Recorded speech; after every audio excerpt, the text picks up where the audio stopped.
I'm going to continue reading The Boy on the Wooden Box. I'm going to backtrack a paragraph and start there. Then in March 1943, the Nazis liquidated the entire ghetto. All of us remaining were to be sent to Plaisow.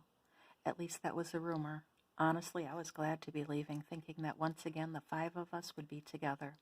I had no concept of what Plaisow was. I felt a naive confidence because I had a real job. I was protected. On the day we were to be transferred, the Germans ordered us to line up in groups according to our work assignments. My mother stood with the cleaning women. I stood with my group from the brush factory. I saw my mother pass through the gates without incident.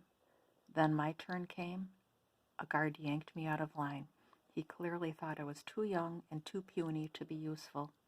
"You'll go later," he said, pointing me to a group of other children gathered off to the side, out of formation. My work permit was useless. I found my friends Yosel and Samuel already there. In the chaos of our move to Ghetto A, I had lost track of them. They had managed to survive on their own without their parents, but now we were all caught in limbo. They whispered to me, "We're going to hide like we did before. You should come with us." I thought about going with them and returning to our narrow hiding place in the rafters of the shed, but something stopped me. I'm not sure why I felt the pull so strongly, but I knew I had to be with my mother. She and I had been through so much together. She was my strength, and I was hers. So I told Yosel and Samuel I'm going to try something else. I spotted another group of workers and attempted to blend into their ranks. Once again, we inched toward the gates of the ghetto, and once again, as I came close, the same guard spotted me and pulled me out, shoving me away from the departing group. Although I knew it was risky, I loitered as close to the gates as possible, waiting for a moment when I might be able to dart through them. At long last, the guard was called away. I saw my chance and joined another group. With a lump in my throat, I moved forward, closer and closer to the exit, desperately hoping the guard would not reappear. As I reached the gate, 2 officers waved me through, and I was now among those headed to Plaisow. My heart was racing. All I wanted to see was my family again, no matter what the situation. As I walked out of the ghetto with its tombstone-crowned walls along the streets of Krakow, I was dumbfounded to see that life seemed just as it had been before I entered the ghetto. It was as if I were in a time warp, or as if the ghetto were on another planet. I stared at the clean, well-dressed people, busily moving from place to place. They seemed so normal, so happy. Had they not known that we had been suffering just a few blocks away? How could they have not known? How could they have not done something to help us? A streetcar stopped, and the passengers boarded, oblivious to our presence. They showed absolutely no interest in who we were, where we were going, or why.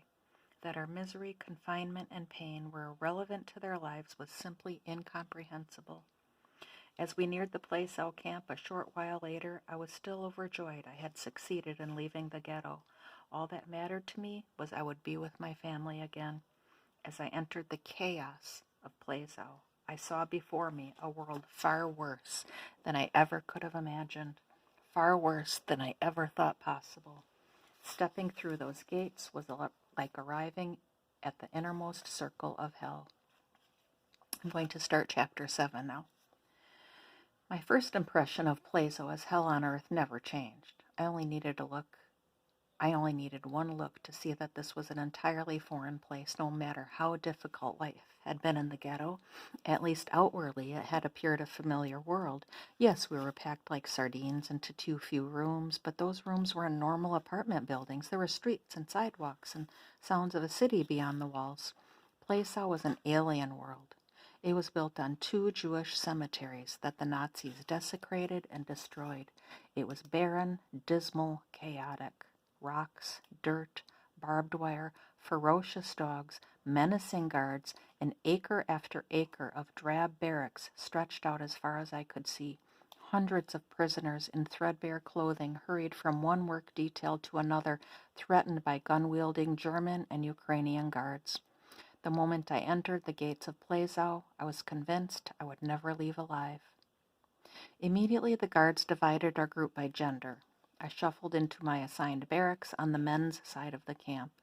My hope of finding my family plummeted when I learned I was to stay there indefinitely. I had no idea where my father and David might be.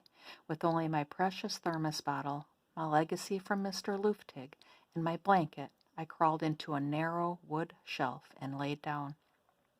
Famished, but with no prospect of food, in a cramped room filled with strangers, mercifully, I quickly sank into the oblivion of sleep. All too soon lights flashed on. Although it was still pitch black outside, guards beat with their sticks on the bunks and shouted at us, "Step off, get up, get up." It was time to assemble for work assignments. Half asleep, I got down from the shelf and joined my group, along with row upon row of prisoners from the other barracks. We stood in the dark and cold for hours.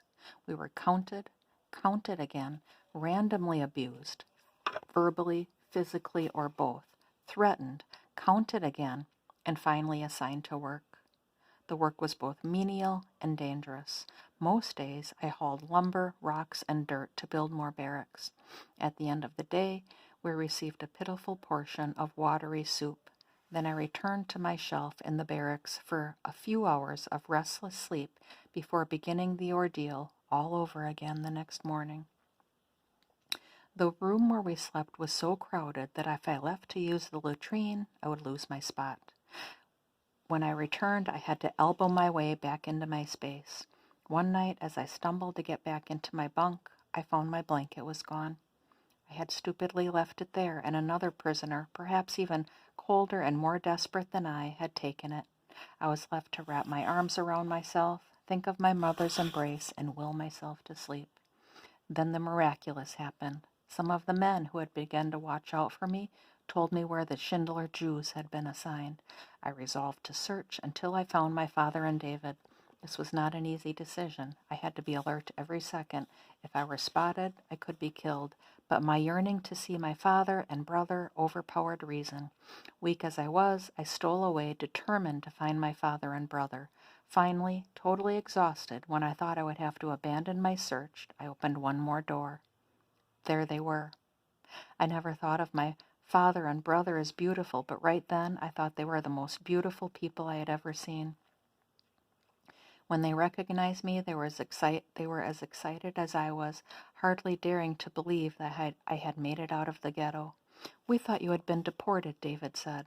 When he spoke, I saw pain and helplessness in my father's eyes as he realized how weak and emaciated I had become. We talked in whispers for a few nervous minutes.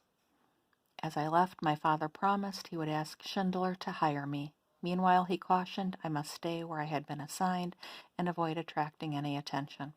A week or so later, I had learned enough about the layout of the camp to guess where my mother was. Plaisaw was frequently chaotic as construction continued and new prisoners arrived daily. One afternoon, I took advantage of the pandemonium to sneak into the women's section to find my mother.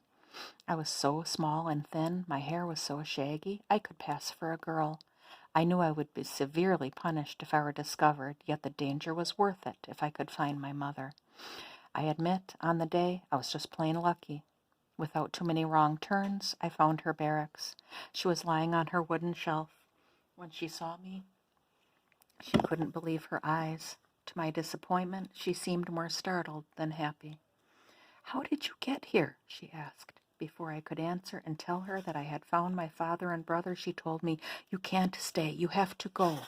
She could not hold back the tears as she uttered the words that would send me away from her. At the very last moment, she reached into a pile of rags on the shelf where she slept and pulled out a walnut-sized piece of dry bread. It was all in the world my mother had to give me, the best she could do. I'm sure it was the only food she had. She embraced me for a few priceless seconds, pressed the bread into my hand, and pushed me out the door. It broke my heart to leave her, and it broke hers to send me away. If I had known at that moment I would not see her again all that year, I probably wouldn't have left her. Had I stayed, both of us, perhaps others in her barracks, could have paid for with their lives. It was terrible to be alone without my parents, not knowing where Salig and Herschel were, or even if they were still alive. Especially at night, I tried to remember their faces. I told myself they were thinking of me even as I was thinking of them. In our minds and hearts we were together, but that thought wasn't enough to comfort or sustain me. All I could do was hold on and hope that my father would somehow find a way for me to be with him. Meanwhile, I did as I was told. Some days I hauled lumber or stones, other times I pounded rocks into gravel or dug up cemetery markers that the Nazis then used to pave the roads. It was exhausting, hazardous work, and a single misstep could mean death. One day, while carrying a large rock, I slipped on a broken headstone and badly gashed my leg. I had to go to the camp infirmary to get the cut bandaged. I later learned the commandant of Plaisaw, Amon Geth, had entered the infirmary shortly after I left and shot all the patients. Just shot every single one of them for no reason except he felt like it. Had I remained just a few moments longer, I would have been executed with the others. When I heard what had happened, I promised myself no matter what, I would never go to the infirmary again. Avoiding the infirmary didn't mean escaping the cruelty of Amon Goth that he cast over the camp. When my work detail passed men in other groups, I would hear the whispers they exchanged as they kept tally of the casualties by Gott and his henchmen as if they were soccer scores. "What's today's total?" someone might ask. Jews 12, Nazis 0. It was always a 0 for the Nazi dead. As the winter of 1943 began, Gott's wrath intensified. I had been ordered to shovel snow with a group of men. With no winter clothes, I was so frozen I could barely hold the shovel. Suddenly Gott showed up and on a whim demanded that the guards lash each of us 25 times with their savage leather whips. None of us could figure out the provocation, but that